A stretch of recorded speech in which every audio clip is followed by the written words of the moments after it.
मेरा बिलीव है कि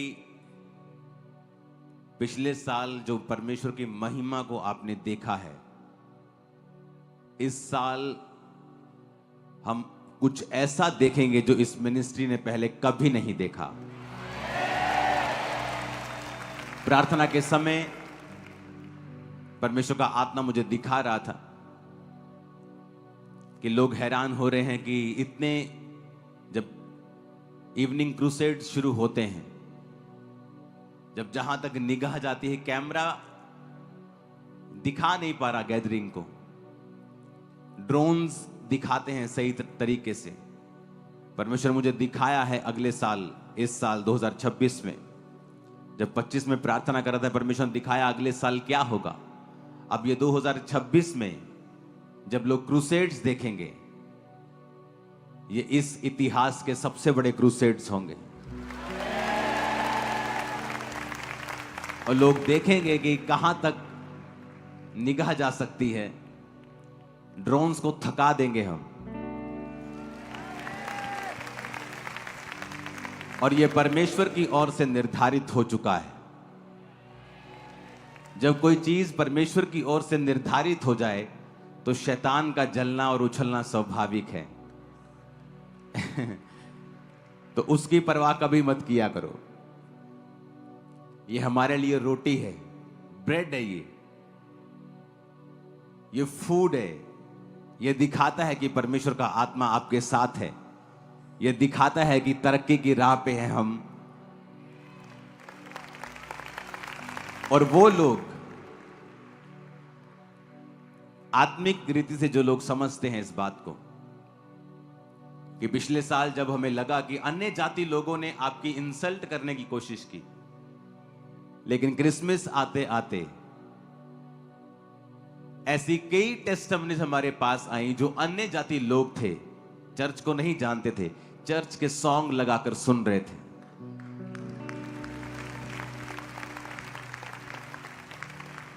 और जो प्यार अब अन्य जाति लोग आपसे करते हैं, इस चर्च से करते हैं, जब उन्होंने इस चर्च का स्वभाव देखा कि ये बदला लेने वाले लोग नहीं हैं, ये वचन पे चलने वाले लोग हैं, आज लाखों लोग जो क्रिश्चियन नहीं भी हैं वो आपसे प्यार करने लगे हैं। शैतान ने आज तक जो कुछ भी किया है उसका उल्टा असर उसको हुआ है, और उसका पॉजिटिव इंपैक्ट चर्च पर और सेवकाई पर पड़ा है। इस 31 नाइट को, 21 साल की मेरी सेवकाई की सबसे बड़ी गैदरिंग थी इस 31 नाइट को। इस 31 नाइट को, क्योंकि बाहर टेंट्स, इस हेड शेड के बाहर भी टेंट्स लगे थे, बांस लगे थे, वो गैदरिंग कैप्चर नहीं कर पा रहे थे ड्रोन्स भी सब तरफ। जो 8.5 एकड़ का हॉल ऐड किया वो भी उस रात को खुला था, वो भरा हुआ था। हीलिंग हॉल, ये हॉल, पीछे, पास, एवरीथिंग। और परमेश्वर हमें दिखा रहा था कि मैंने अपना काम जो शुरू किया है, मेरा वो दर्शन अभी भी जो शुरू हुआ है यहां,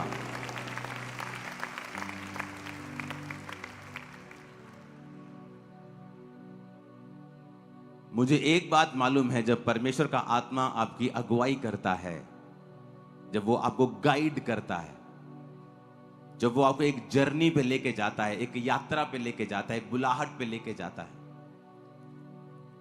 अब्राहम, जब अब्राम था और परमेश्वर ने कहा अपने पिता के घर को छोड़ और मेरे संग चल, और मैं तुझे जहां दिखाऊंगा उसी जगह पे तू जा। बाइबल कहती अब्राहम अकेला था और अपने नौकरों और अपने एक भतीजे के साथ और अपनी भेड़ बकरियों के साथ वो चल दिया। लेकिन परमेश्वर ने कहा था मैं तुझसे करोड़ों वंश उपजाऊंगा। और आज करोड़ों लोग हैं जो अब्राहम की संतान हैं, क्योंकि परमेश्वर अपनी बुलाहट से कभी पीछे नहीं हटता। जब वो आपको बुलाता है तो हो सकता है आज आप अकेले हों। जब ये चर्च की शुरुआत हुई थी तो 3 लोगों से हुई थी। लेकिन मुझे मालूम था कि परमेश्वर ने मुझे किस लिए चुना है। वो विजन्स मेरी आंखों के सामने आते थे, जो होने वाला होता था, अगले साल क्या होगा, अगले साल क्या होगा, और वो पूरा होता रहता था कलीसिया में। क्रूसेड्स, खुदा के काम इतने बिग वे में होंगे, हैरान हो जाएंगे लोग। इसका आधार क्या है कि जो हम कर रहे हैं, क्या वो वचन के मुताबिक कर रहे हैं? हमें यह भी सोचना चाहिए, क्या जो हम कर रहे हैं क्या वचन के मुताबिक है? तो वचन कहता है रोमियो 10 उसकी 14 आयत में, मैं 13 आयत को पढ़ूंगा, आप 13 और 14 दोनों को पढ़ें। रोमियो 10 उसकी 13 और 14 आयत। क्योंकि जो कोई प्रभु का नाम लेगा वो उद्धार पाएगा। सब कलीसिया बोलो आमीन। 13 आयत को पढ़ेंगे, रोमियो 10 उसकी 13 आयत। क्योंकि जो कोई प्रभु का नाम लेगा वो उद्धार पाएगा। अब 14 आयत को पढ़ेंगे। फिर जिस पर उन्होंने विश्वास नहीं किया उसका नाम कैसे लें?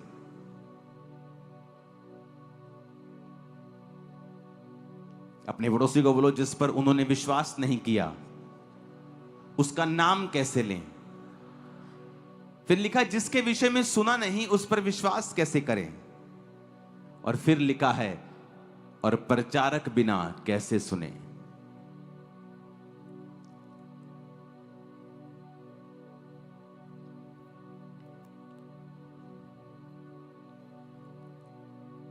कहता जो कोई प्रभु का नाम लेगा वो उद्धार पाएगा।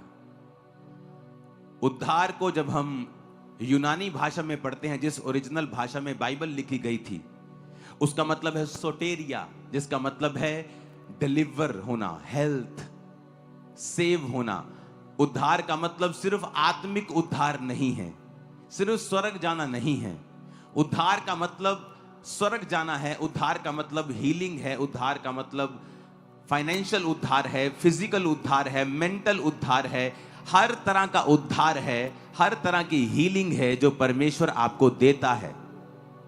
हां, उसमें जो आत्मिक स्वर्ग जाना है, आत्मिक अनंत जीवन है, वो टॉप के ऊपर है, वो प्रायोरिटी टॉप के ऊपर है, वो सबसे पहले आता है कि आप अनंत जीवन के वारिस होंगे। लेकिन उसका कंप्लीट मतलब है कि आप अनंत जीवन भी जाएंगे और इस धरती के ऊपर भी आप छुटकारा पाएंगे शैतान से, बीमारियों से, तकलीफों से, वो मेंटल टॉर्चर से, वो शैतानी डिप्रेशन से, वो फाइनेंशियल टॉर्चर से, वो बोझ से, वो जुए से जो आपके सिर पे हो रहा, आप ऊपर नहीं देख पा रहे हैं, उस बोझ से परमेश्वर ने कहा जो कोई परमेश्वर का नाम लेगा वो उद्धार पाएगा।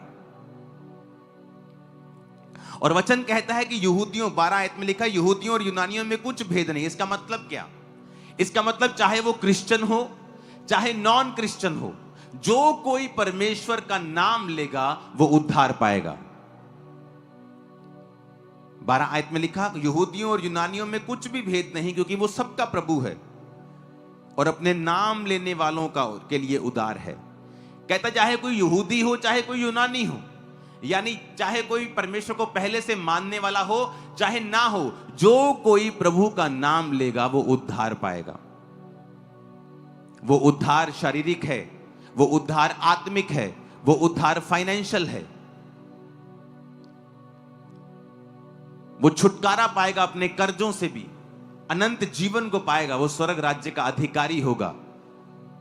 जो कोई परमेश्वर का नाम लेगा वो उद्धार पाएगा। यहूदियों और यूनानियों में कुछ भी भेद नहीं।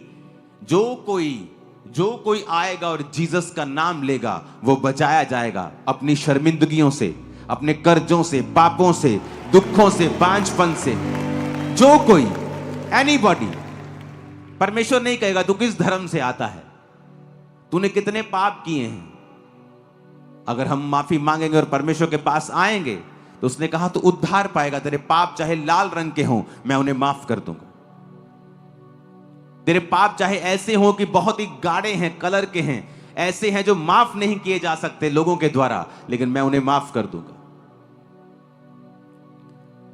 वचन कहता है, पर 14 आयत में एक सवाल किया है पौलुस ने। कहता है, जिस पर उन्होंने विश्वास नहीं किया उसका नाम कैसे लेंगे? कहता, तुम कहते हो कि जब कोई प्रभु का नाम लेगा वो उद्धार पाएगा, पर कहता जब तक लोगों को विश्वास नहीं है वो नाम कैसे ले जीसस का? फिर कहता, विश्वास तभी करेंगे जब सुनेंगे। जिसके विषय में सुना नहीं है उस पर विश्वास कैसे करेंगे? जब मेरे को यीशु मसीह के बारे में बताया गया तो मैंने परमेश्वर के ऊपर विश्वास किया। अगर मेरे को कोई बताता ही नहीं तो मैं विश्वास कैसे करता? आपको किसी ने बताया, आपने YouTube के ऊपर सुना, आपको किसी बहन ने बताया, किसी रिश्तेदार ने बताया, आपने कहीं इंटरनेट पे देखा, आपने कहीं से बात सुनी, आपने कोई पोस्टर पढ़ा, आपने कोई पंफलेट पढ़ा, आपने कोई फ्लेक्स पढ़ी जो जहां यीशु मसीह के वचन के बारे में लिखा हुआ था, कहीं से आपने सुना या कहीं से आपने पढ़ा तो ही आपने विश्वास किया।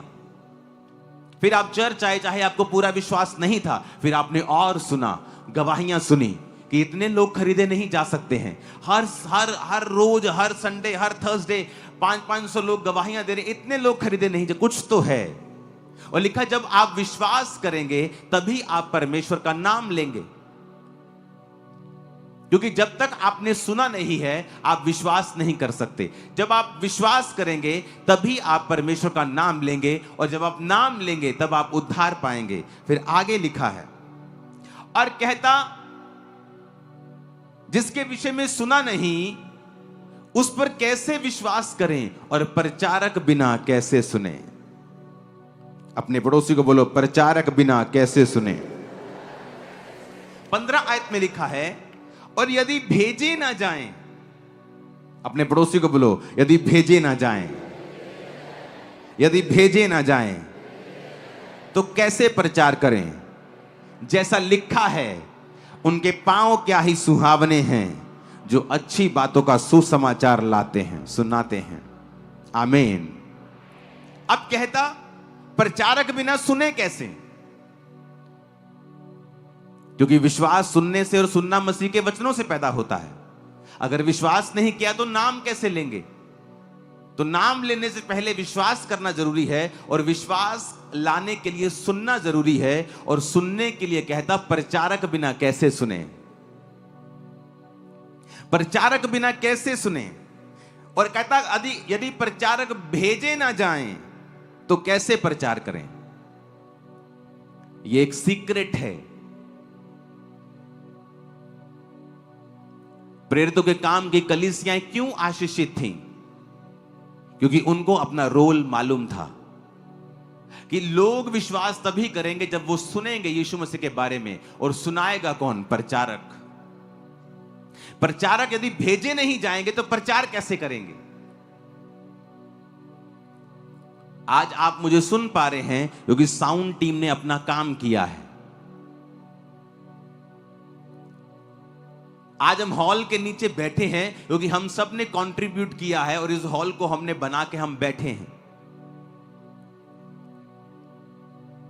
प्रचारक अपना काम कर रहा है, क्या कलीसिया अपना काम कर रही है कि नहीं? अब प्रभु कहता है, लोगों की लाइफ में अनंत जीवन आएगा, हीलिंग आएगी, डिलीवरेंस आएगी, ब्लेसिंग आएगी, पर कब? जब वो सुनेंगे। क्योंकि सुनेंगे तो विश्वास करेंगे, विश्वास करेंगे तो नाम लेंगे। लेकिन जब वो सुनेंगे ही नहीं, क्योंकि जब तक प्रचारक उनको सुनाएगा नहीं, जब तक प्रचारक भेजा नहीं जाएगा वो जाएगा नहीं। अगर वो जाएगा नहीं, वो सुनेंगे नहीं, सुनेंगे नहीं तो विश्वास नहीं करेंगे, विश्वास नहीं करेंगे तो नाम नहीं लेंगे, नाम नहीं लेंगे तो उद्धार नहीं होगा।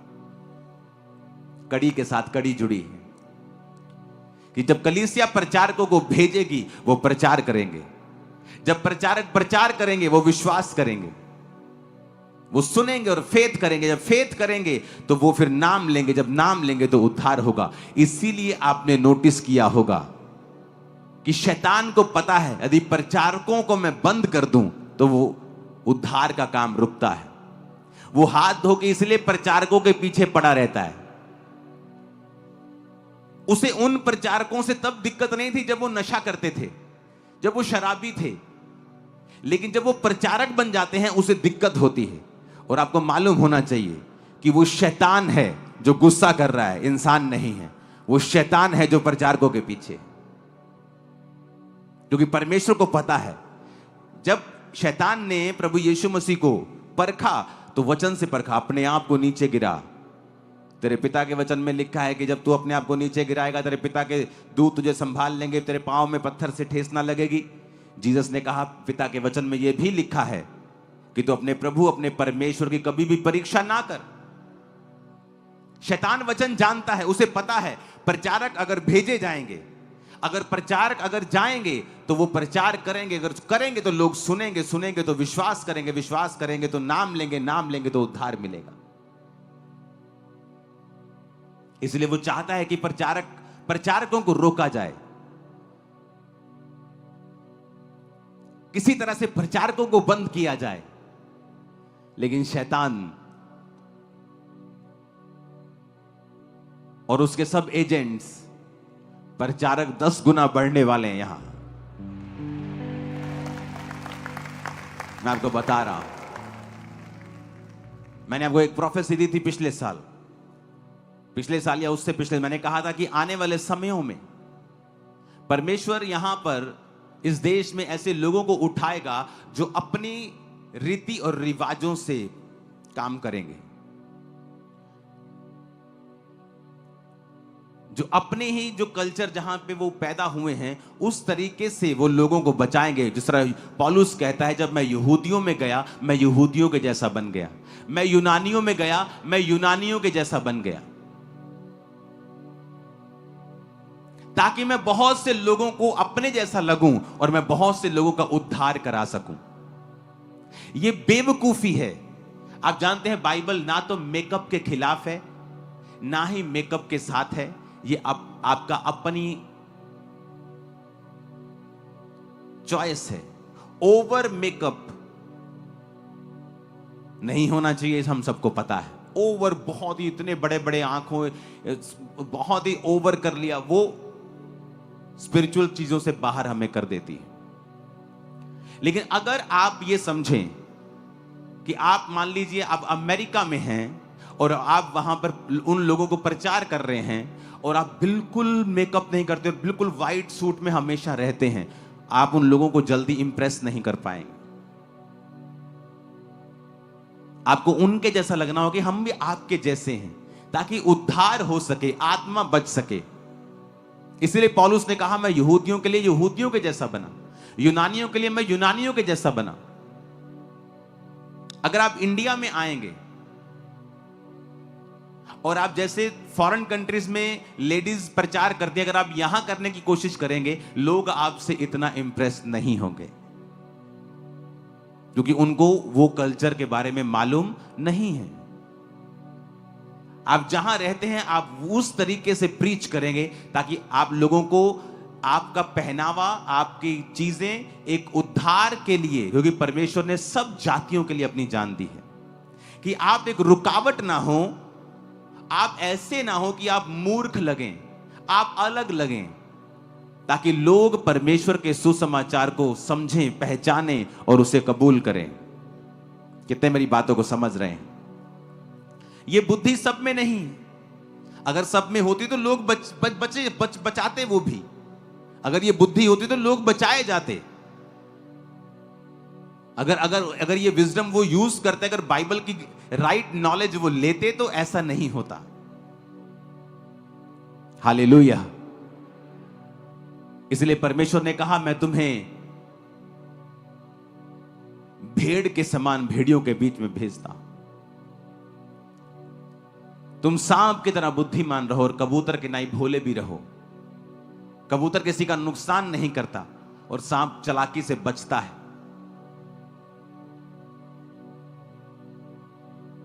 उसने कहा प्रचारक अगर भेजा नहीं जाएगा तो वो कैसे प्रचार करेगा?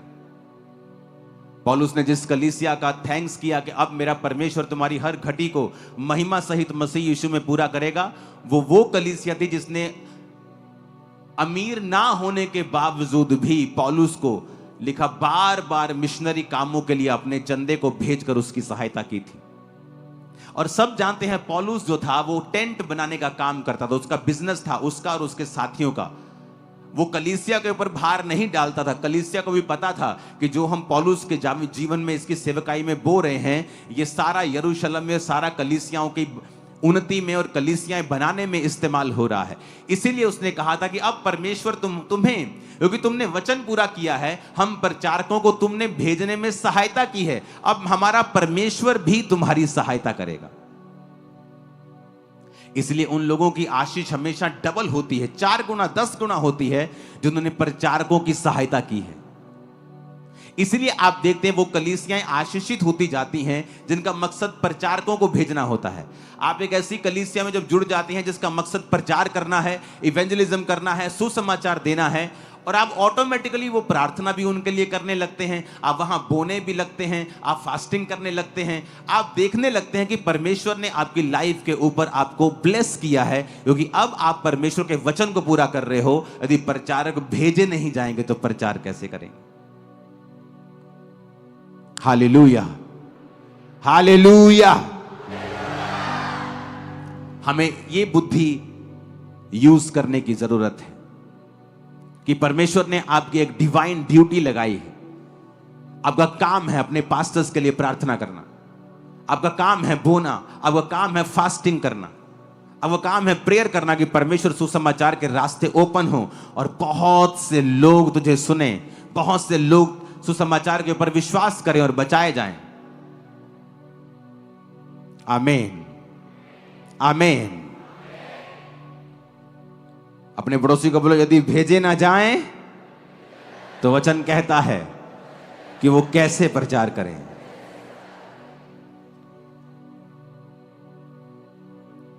देखो क्वेश्चन कर रहा है वो आपसे, कहता है यदि भेजे ना जाएं तो कैसे प्रचार करें? फिर प्रचारक तो तैयार है, कहता अगर वो भेजे ना जाएं तो कैसे प्रचार करें?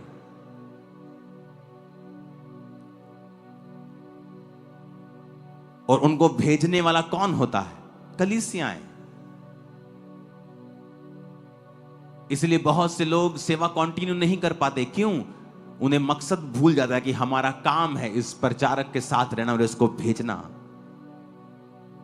ताकि बहुत से लोग बचाए जाएं। उसमें डिफिकल्टी होगी, मुश्किलें आएंगी, चैलेंजेस आएंगे, पर्सनल चैलेंजेस आएंगे, लेकिन वो सबको आएंगे क्योंकि वो डिवाइन काम है, वो ईश्वरीय काम है और शैतान जानता है कि इस काम के जरिए कैसे कैसे लोग बच रहे हैं। अपने पड़ोसी को बोलो, मैं भेजूंगा।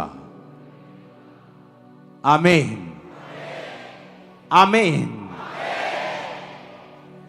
और फिर देखो कैसे परमेश्वर काम करता है, वो किस तरह से आपके लाइफ में काम करता है। और यही तरीका है आपकी आशीष का। क्यों प्रेरितों के काम की कलीसिया लोग हील हो जाते थे जल्दी? क्यों उनकी लाइफ में मिरेकल ज्यादा होते थे? इसी वजह से उनकी लाइफ में मिरेकल ज्यादा होते थे, क्योंकि उनकी जिंदगियां परमेश्वर के लिए समर्पित थी, परमेश्वर उनको छोड़ता नहीं था।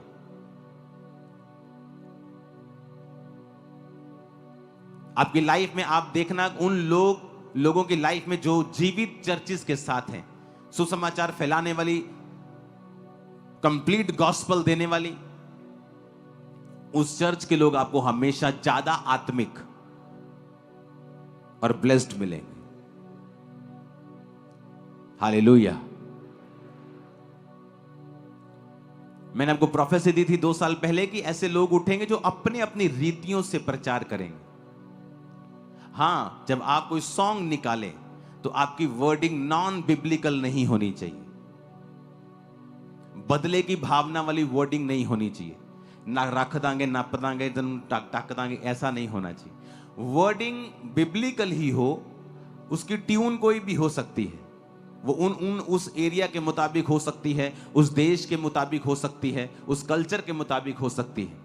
लेकिन बाइबल के वर्ड जो हैं, जो बाइबल की स्पिरिट है, जो क्रिश्चियन स्पिरिट है, उससे बाहर आप नहीं जा सकते हैं। हालेलुया। और लोगों को भी यह समझना चाहिए कि विरोध करने की बजाय आप उसे समझा सकते हैं पर्सनली फोन करके कि ब्रदर नेक्स्ट टाइम जब आप सॉन्ग निकालें तो इस स्पिरिट के साथ निकालें। क्योंकि ये परमेश्वर ने कहा था मुझसे कि लोगों को बोलना, 2 साल पहले की ये बात है कि विरोध ना करें, क्योंकि ऐसे लोग उठेंगे जो अपने अपनी तरीके से, अपने अपने रीतियों से वो प्रीच करेंगे और लोगों को अपनी ओर खींचेंगे। और ये शुरुआत हुई, बहुत कुछ होगा अभी आगे। हर स्टेट में आप देखोगे, हर स्टेट में आप देखोगे बड़ा काम होते हुए। आमीन, ऊंचे वाला चाहिए चर्च। Hallelujah, hallelujah.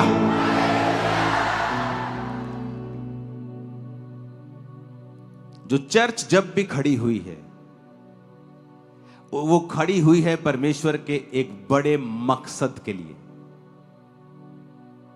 जब भी परमेश्वर ने एक चर्च को खड़ा किया है, एक बड़े मकसद के साथ किया है। चर्च का काम पॉलिटिक्स करना नहीं है, इसलिए इस चर्च में हर पार्टी का हमेशा वेलकम रहता है। चर्च का काम है रास्ता दिखाना, वो कोई भी हो, आप कोई भी होंगे, आप आएंगे, आपको गाइड किया जाएगा, आपको बताया जाएगा आपको क्या करना है। नाइजीरिया में ऐसी चर्च है जिसकी आज 50,000 ब्रांचेस हैं, और उसकी चर्च के स्टैंडिंग वॉलंटियर्स आज उस देश के उपराष्ट्रपति की पोस्ट तक पहुंच चुके हैं। Standing volunteers. क्यों परमेश्वर ने ऐसी चर्चों से लोगों को चुना? उनको सिखाया गया ऑनर करना। वो अपने पास्टर के साथ आज भी एक समान, अगर वो बैठे हो तो उसके समान बैठते भी नहीं है। उन लोगों में ये बात बहुत अजीब और बड़ी गहराई से मैंने देखी है, क्यों उन लोगों को परमेश्वर ने इतनी जल्दी बढ़ाया है। ऑनर करना।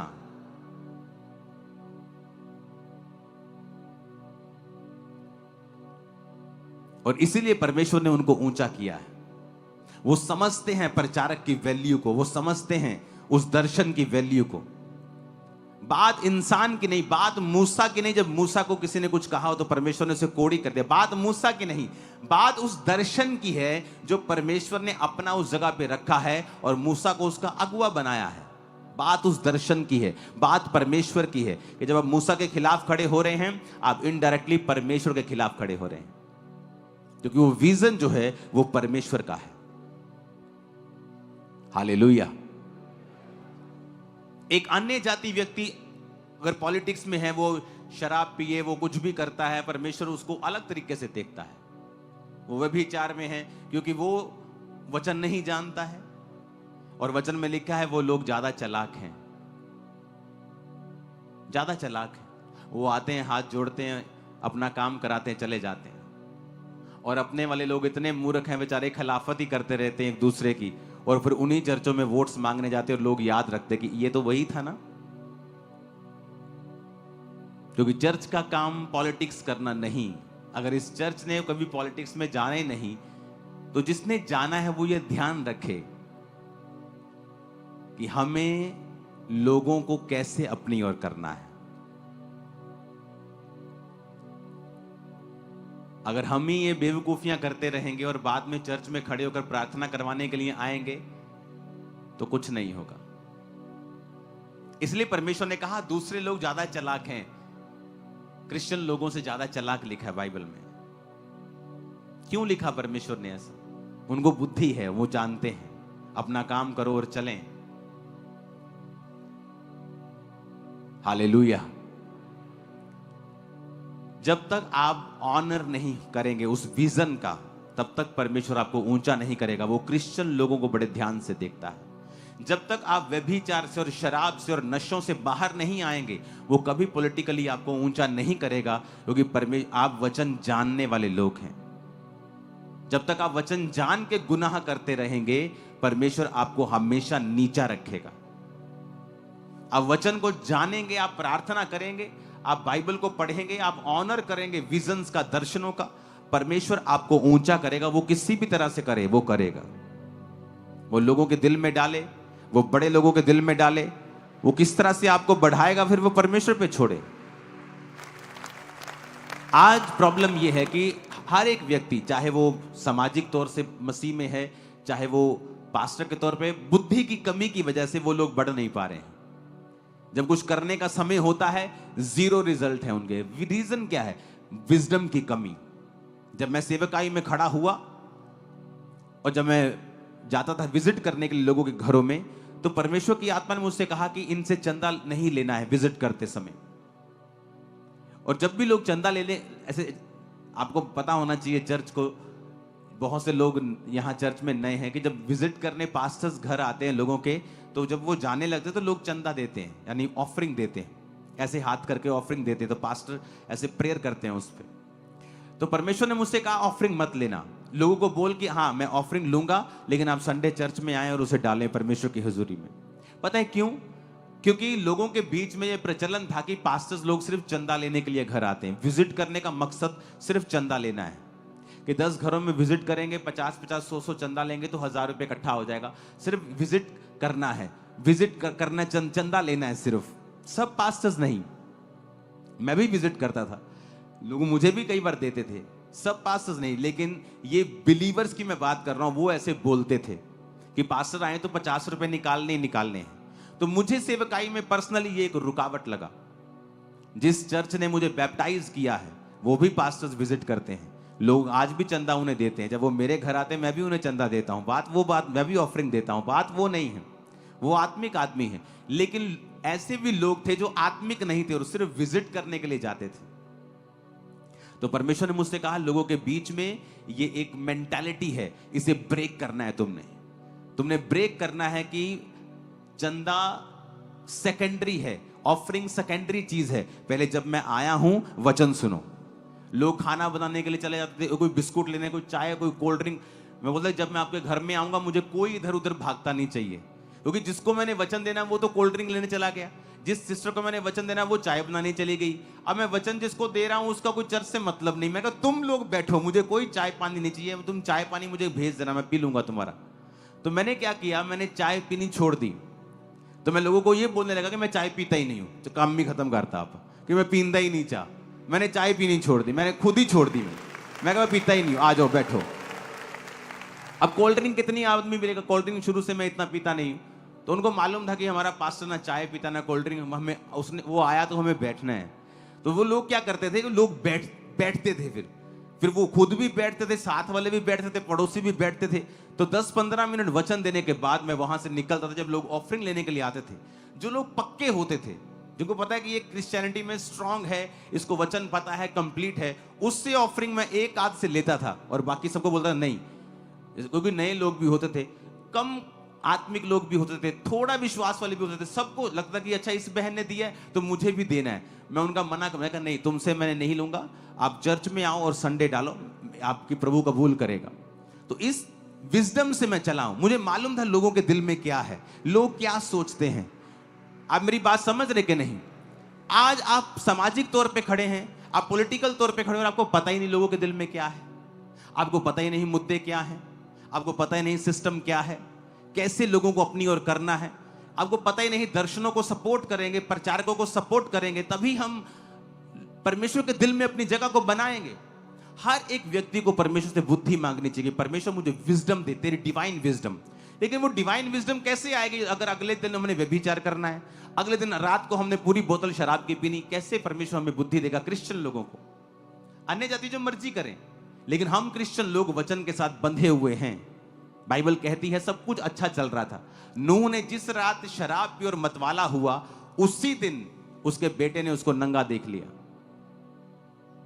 शराब एक शुरुआत होती है कि आप पापों में घुस जाएंगे, आपकी बुद्धि भ्रष्ट हो जाएगी, आपको ना बोलने वक्त मालूम होगा आप क्या बोल रहे हो, ना करने वक्त पता होगा आप क्या कर रहे हो। इसलिए परमेश्वर ने उससे कहा है मदिरा उसको दो जो नाश होने पर है, जो मतलब कि अपने जीवन को तबाह कर चुके, जो नाश होने पे, जिनको कोई मतलब नहीं, वो मरे जिए, नरक जाए स्वर्ग जाए, क्या हो रहा है क्या नहीं, उनको दे दो मदिरा, दे दो मदिरा, उनको दे दो शराब उनको। लेकिन जो अपने जीवन में कुछ करना चाहते हैं, जो चाहते हैं कि पवित्र आत्मा उनकी अगुवाई करे, इसलिए पौलुस ने लिखा दाखरस के मतवाले मत बनो, क्योंकि दाखरस आपकी आत्मा को हिलाता है। एक कमजोर आदमी भी दलेर फील करता है, और परमेश्वर नहीं चाहता कि तुम ऐसी दलेरी एक शराब के साथ फील करो। इसलिए वो कहता तुम वो दलेरी पवित्र आत्मा के भरने से महसूस करो। ये जब आप पवित्र आत्मा से भरते हैं, आप सेम फीलिंग होती है आपको, आप दलेर हो जाते हैं। कितने मेरी बात को समझ रहे हैं? ये हमें बुद्धि की जरूरत होती है। सेवकाई में बुद्धि लगती, डिवाइन विजडम, शारीरिक बुद्धि नहीं। अगर वो ऐसा कर रहा है मैं भी ऐसा कर लूं, नो नो नो। ईश्वरीय बुद्धि कि परमेश्वर कैसे कार्य कर रहा है, लोगों के हृदयों में क्या है, कैसे मैं परमेश्वर का काम करूं। इस तरह से मैंने परमेश्वर के काम को स्टार्ट किया और लोगों ने समझा कि नहीं, ये हमें वचन देने ही आए हैं, ये हमारी स्पिरिचुअल लाइफ को ही देख रहे हैं, ये हमें फीड कर रहे हैं, ये अपनी भेड़ों का ध्यान रख रहे हैं। कितने मेरी बातों को समझ रहे हैं? और ऐसे ऐसे ऐसे करते कलीसियाएं बढ़ती गई, हर जगह बुद्धि इस्तेमाल हुई, डिवाइन विजडम। परमेश्वर क्या चाहता है, वो क्या करना चाहता है, कैसे करना चाहता है। Hallelujah, hallelujah, hallelujah. आप जिस भी फील्ड में हैं, प्रभु से डिवाइन विजडम को मांगो, ईश्वरीय बुद्धि को मांगो, और देखो परमेश्वर फिर क्या करता है। क्यों सुलेमान ने बुद्धि मांगी? उसे मालूम था मैं राजा की कुर्सी पे बैठ गया हूं, लेकिन यह बुद्धि के बिना चलाना इसको पॉसिबल नहीं है। इसलिए उसने परमेश्वर के सामने बलियों को चढ़ाया, और परमेश्वर उसके सपने में आगे जब खुश हुए तो कहा तुझे क्या चाहिए? उसने कहा मुझे विजडम चाहिए परमेश्वर, मैं तेरे लोगों का न्याय कर सकूं। और जब बुद्धि आती है तो बाकी चीजों की समझ भी परमेश्वर ने खोल दी। वचन में लिखा है कि बहुत महंगे महंगे घोड़े सुलेमान जो था वो अरब से लाता था और लोगों को बेचता था। हर चीज की उसको नॉलेज थी, घोड़ों से लेके, मछलियों से लेके, सोने और चांदी और सब मेटल्स को लेके, सब चीजों के बारे में उसे मालूम था। इसीलिए तो वो सबसे अमीर था। लोग बोलते जी फलाना राजा सबसे अमीर था, जी ये फलाना राजा सबसे अमीर था। नो नो नो, सुलेमान के जैसा अमीर कोई नहीं था। अगर आप उसके सोने की ही गिनती कर लें, चांदी की ही गिनती कर लें, वचन में लिखा है कि चांदी तो ऐसी हो गई थी जैसे लोहा होता है, वो अनगिनत थी। इतना सोना था उसके राज्य में। क्यों? जब बुद्धि आती है आपको सब चीजों की समझ आती है।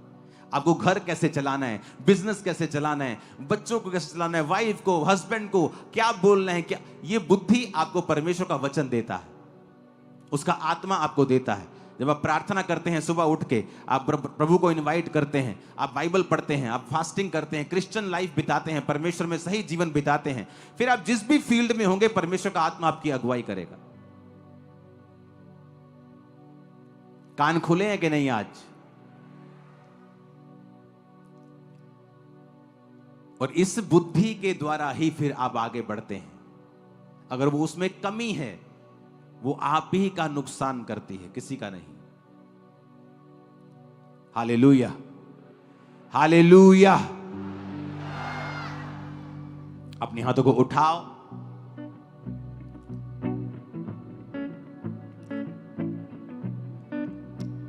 सात 8 जनवरी न्यूजीलैंड में क्रूसेड अपने हाथों को उठाएंगे।